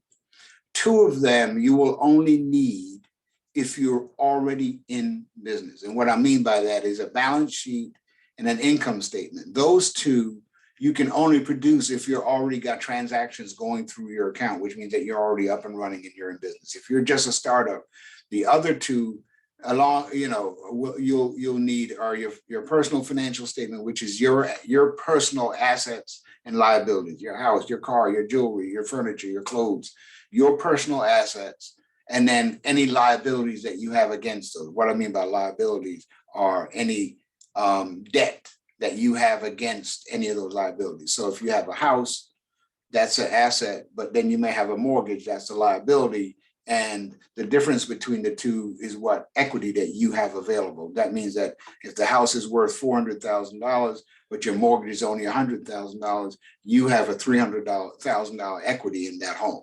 So that's the kind of thing that I'm talking about. So your personal financial statement is going to show all of that. The other thing that, just as long as you don't do what Trump did, and that it's inflate the thing and then anyway, you know the story. So the other thing is that you have a balance sheet. The balance sheet, if you're already in business, is sort of a snapshot at any given moment of your current financial position. It shows what your bills are, what your transaction position is. Income is more a long-term. It'll look over a year or more of your business operation and what's going on in the business. So again, those 2, balance sheet and the income statement, are going to be 2 that you will have if you're already existing in business. The other one is called a cash flow statement, and the cash flow statement is where you are. You're going to be putting what you propose to be the income and expenses that you're going to have for that business. And we typically suggest, and by the way, you're going to get a copy, an Excel spreadsheet with all the formulas already in there for a cash flow statement. So you can take that and play around with it and kind of get a sense of how to develop a cash flow spreadsheet. But what's important about a cash flow spreadsheet is, let's say that you've identified that you're going to rent this building and it's going to be $2,000 a month, and how much you're going to be paying in insurance, how much you're going to be paying in utilities. You put all of those, how much you're going to be paying your employees. You put all of those expenses in there, and that will show how much your monthly expenses will be, and then how much income you're going to have to generate. So this gives you a benchmark. This is that you'll need to generate in order to pay all your bills. When at the moment that you're making enough money to pay all of your bills, that means that you've reached the balance point. That's called the break-even point, where you now are generating enough income to pay your bills. That's the break-even point. And then if you start generating more income to pay for your operation, well, guess what? Now you're being profitable because you're generating more income than that it cost you to operate your business, and you're profitable. You're in a profit market. You're in the black. So those are the 4 financial statements that you would typically have in your business. Now, when you do the cash flow statement, you're going to be making some assumptions about what you may not know what exactly your utilities are going to be, but you have a range. So you're going to be making some realistic assumptions about what those expenses are. You should also get to know your risk. Don't be afraid of those risks, because sometimes a lender might sit down and talk with you and help you mitigate what those are.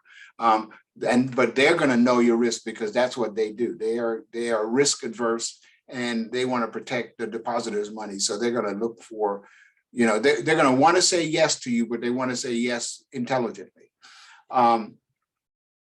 So make sure you put all of the challenges that you see here, because that's going to help really give you a realistic picture of what, not just, fanciful, but what really is going to happen when you open up this business and you have, some people say, well, it's showing a negative for the first 6 months.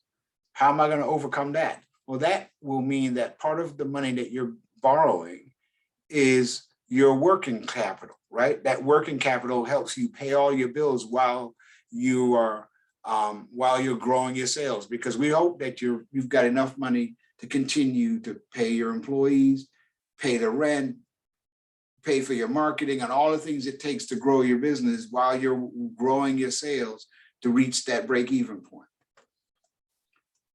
All right, so there are a couple things that we found that cause some challenges with small businesses. And these are some of them. One is they start off the business with limited capital. That means that they didn't do, when I mentioned to them about doing the financial statements, they didn't do what it would take to run and operate this business. So they undercapitalized, they limited capital. You've heard this story over and over. People start a business and they didn't start it off with enough money because they didn't know what to ask for. They didn't do a thorough business plan with a cash flow statement. The other challenge that we see is that some small businesses, especially cash businesses, they operate and they keep no records of the activity. So they don't have a way to go back and say, okay, we were selling product A this week, but we really made more money with product B. So should we buy more of B and sell more of B? So it's just really keeping records so you can go back and analyze what's going on in the business. And also you want it for tax reasons. You also want it for your own growth and strategy. A lot of times we see that some businesses who have problems fail to ask for help, outside help, and especially when they're in trouble and they fail to ask for help until they're, the landlord's not going to do it for rent, and they're about to go to court. So they don't ask for help in time. Also poor management of their resources, poor management of their company assets also leads to failure. We also find that when people are reluctant to invest in the business themselves, that means they don't really have confidence in that business, yet they're asking somebody else to invest in their business. That reluctance usually manifests itself in that business being a failure. And then they fail to personally guarantee the loan. And what I mean by that is, because you are an early stage business, typically there's nothing for the lender to do but to rely on your guarantee that you'll pay the loan back. That's why they ask you for collateral, right? So those are the kind of things that you're going to have to really understand about your business. A cash flow statement looks something like that. This is what a personal financial statement looks like. And again, you're going to get these slides, so you'll be able to take a deeper look at this. And then a cash flow statement looks like this, where we have an Excel spreadsheet, and what that does is it identifies all of the line items that you're going to be paying for. We usually suggest that people complete the cash paid out section first. That means, what expenses are you going to have? That first column in that cash flow. And by the way, in the cash flow class in June, I'll go over this in detail. This is all we'll spend some time on. So for those of you who are really interested in building a cash flow statement, this is where I would suggest you start. But that first column really is the startup cost, the one-time startup cost. And then every month therefrom, that you're in business, you identify what my bills were this month, and you would, you'd put in there things like, okay, I've got to buy inventory. I'm going to be paying wages. I'm going to be buying office supplies. I'm going to be paying rent. I've got my marketing and advertising person on board. And you identify how much is all of that going to cost, and be realistic, put all of the cost in, because guess what? Let's just say that you know, when you look at your subtotal and you're having to spend $15,000 a month, then that's going to help inform, okay, I now know what my sales need to be to break even. You know, so that's what we ask, that you put all of that information in. So these are just some good information that I hopefully you got about the business plan. You are going to get all of these slides that I mentioned here, even the ones that I didn't go over today, like your personal financial statement. And we hope that you will use this as a tool to help you build your business plan. As I said, these are the cash flow statements. So if you need help with this, we have resources to assist you. You could give us a call. You could also contact the SBA or SCORE, which is a group of retired executives that have committed to providing assistance to people. So these are all ways that we think you can benefit from growing your business. All right. Any questions? I'm going to stop sharing my screen. I see. Oh yeah, SCORE. We got it there. Yes. Are there like organizations out there? I mean, well, is it good to get a financial advisor to help you with this? To help you with this? Uh-huh. I'm not sure a financial advisor would help you. I think more like SCORE or, you know, if you SBDC, Small Business Development Center, are organizations that will help you with the business plan and help you sort of review it. One of our lenders, by the way, which is the Baltimore Community Lending, they'll help you to some degree with your business plan as a precursor to getting a loan from them.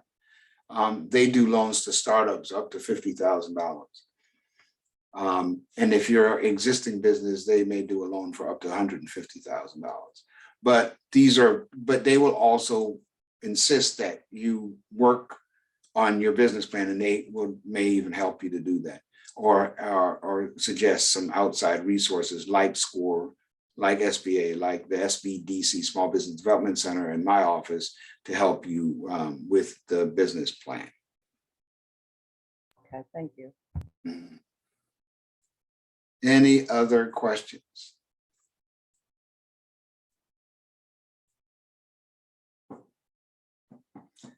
No questions are dumb questions. I don't mind answering them.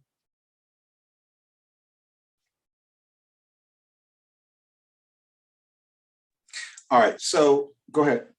Okay, so are there any like organizations through Baltimore City that helps people who are trying to open businesses in Baltimore City? Do they help with like almost like grants or anything? Well, there were a group there. So there is a grant program for downtown Baltimore. Downtown Partnership has something called the Boost program, but it is one where it's competitive. You have to put in, so they give you, they actually negotiate with landlords, so you get free space for a year while you're in there. The programs that we had with grants are all, well, let me just say this. There are a number of grants that are around. So for instance, Hello Alice, which is offered by BG&E, they have a grant program for women in small businesses. There are a number of other grant programs around that they're offering grants for you to start and operate a business. And you can get to those by looking at our program, the BaltimoreSourceLink.com. We try to list some of the grants that are available at this time. The city had some grant programs, but those were for existing businesses, and they are currently, we're finishing up the second round of grants. This is distributing the grants for those who were able to get them. We have no plans at this point to go after any new ones, to put out any new ones yet, but my suspicion is that there may be some coming out in the next couple of months. So you may want to stay focused on our Baltimore SourceLink site. Okay, thank you. But there are organizations out, like for instance, if you went to BG&E and assistance for small businesses, grants for small businesses, or you just even Google assistance for small business, you will see like SBA.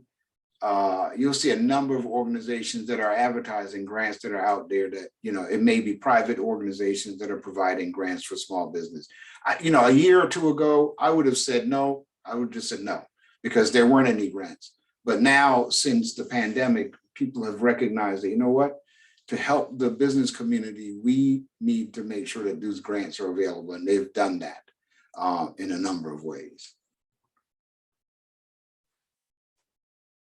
Any other questions?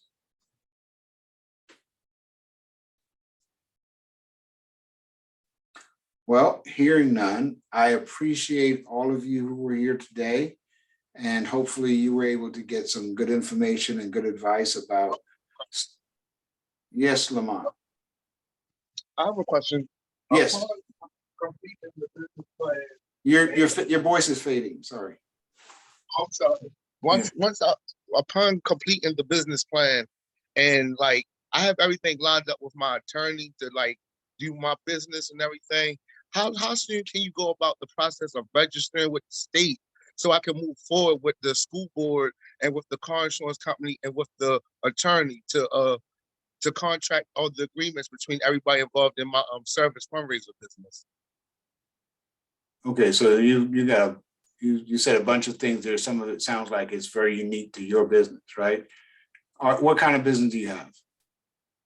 I have a fundraiser agency that's made in Maryland where we organize fundraisers for disease organizations, churches, schools, and nonprofit organizations. And I'm doing a business to business with Progressive to give me the market for the fundraiser itself. And I have to register with my agency with the state of Maryland so I can register with the school board to represent the schools, and then register with Progressive so they can give me the market for the fundraiser and the business partnership with them company. And then I have to also register so I can work with my attorney. But I don't have to register to work with my attorney. I just have to pay her $2,500 to hire her, and then $7,500 every 3 months when I do the fundraiser. I just need to register my business as quick as possible. That's why I was wondering how soon can I be able. Well, by registering your business, if you mean going to that question that I only see a name owner here, but I think it was Jackie or owner asked about where can I go to SDAT, the Department of Assessment and Taxation, and register my business. If that's what you mean, you can do that today. That's not something that takes a long time to do. You register with the taxation office? Yeah, I it thought is. you had to The assessment. I'm sorry, what? I thought you had to register the business through like the Secretary of State. Yeah, that's the SDAT. Well, are you in Baltimore? Are you in Maryland? Yes, I'm in Baltimore City. Okay, so that in Maryland is the Department of Assessment and Taxation. Okay, I got that written down. Assessment Taxation Office, tax ID number and EIN number when you register your business. Exactly. Yes. Okay, so that would be something I would contact the Assessment of Taxation. Yeah, so I in the chat, we gave the website that you can go on the line and you can pull up the form of the articles of organization, not incorporation, but articles of organization. That's at.state.md.us. Absolutely, that's right. Okay, that's for to register. That's to register your business in the state of Maryland, and you're going to get what's called a TIN number, tax identification number. Okay. Now, the other parts of it, I don't know, because I don't know who you're negotiating with. I don't know what it's going to take for you to become registered with them, those organizations, to be able to be a fundraiser for them, because I'm sure they have some criteria that they want you to use. I don't know what that criteria looks like, but at the very least, if you're talking about registering your business with the state of Maryland, you would go through the state. Okay. And I heard it was about $400 or $500 to register a business. Is that true? If you're going to use your attorney, yes, but if you're going to go by yourself, it's about $195. Okay, that's better. I thought it was for something. Yeah, if you're Can I- gonna use your attorney, of course, they're gonna charge you to do it, but or some other person, they can charge you to do it. But ultimately, what they're doing is going down to the assessment and taxation office. They're putting filling out a one-page form, submitting it to them, and they're gonna send you an invoice for $400. Jackie, you were Okay, about to say something? I'm sorry. Yes, I couldn't log off. The information was so great. However, to the gentleman, Ray of Hope Face program, we do assist with the getting your assessments done at our resource center, not as much as someone else would charge.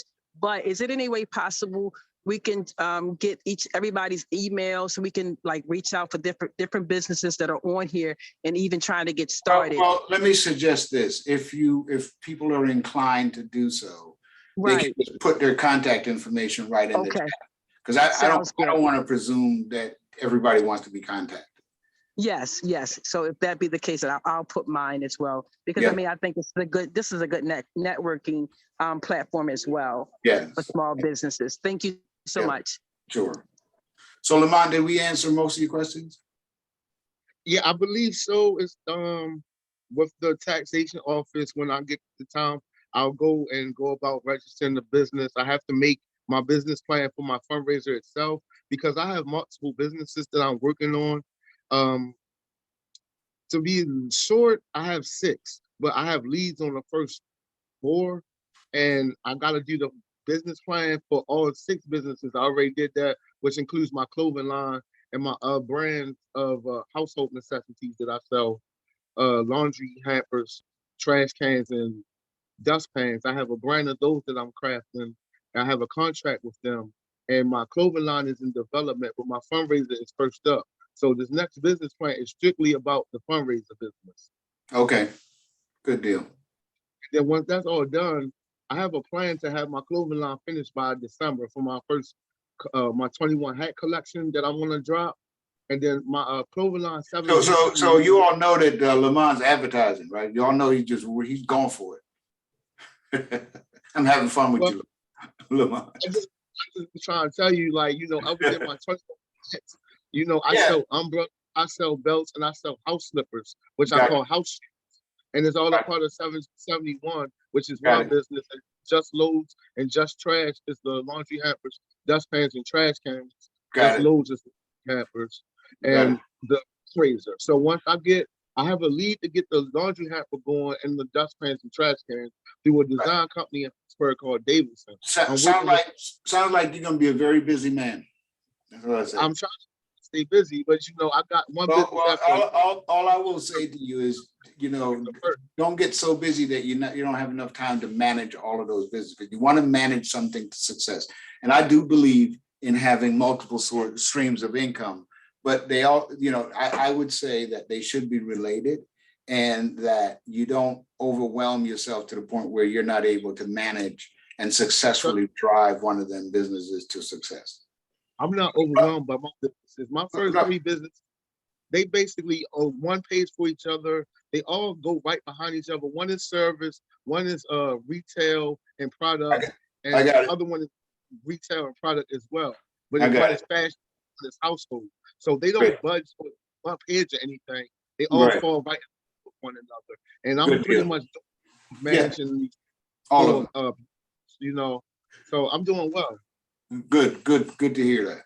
So, one of the things, let me just tell you a little story about one of our customers, which is a great company that came in to see me one time. It was a guy that says, I'm interested in expanding my business. And I said, well, what is it that you do? I said, I'm a government. He said, I'm a government contractor. I said, well, what kind of government contractor are you?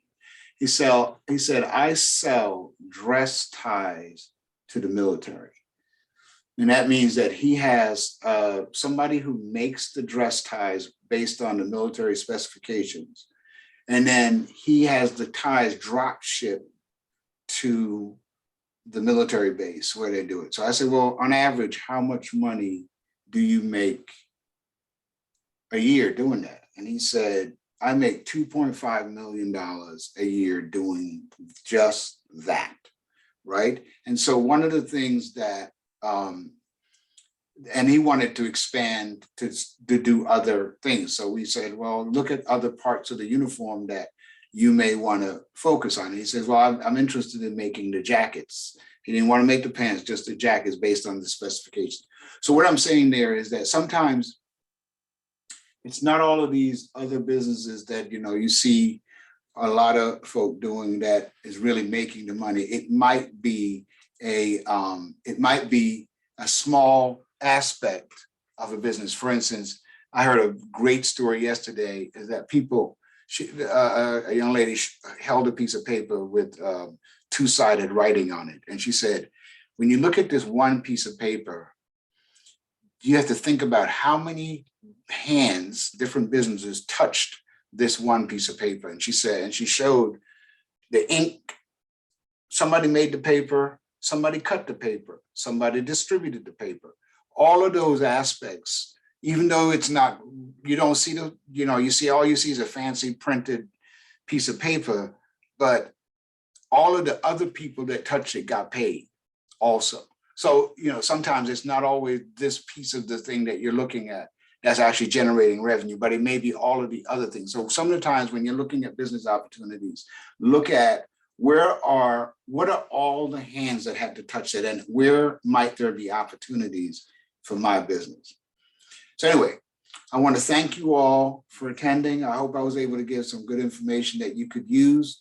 And like I said, you are going to get copies of this information, and we'll be able to share this with you and move on from there. All right? Can I share one more thing with you? With me, or Mr. you trying? Go ahead. I just wanted to explain to you, I said I had 6 businesses. I explained the fundraiser, the clothing line, the Just Loads and Just Trash. I also have Hold on a second, Lamont. I'm So trying to tell you No, sir. got Sir, Lamont, hold on one moment. Hold on.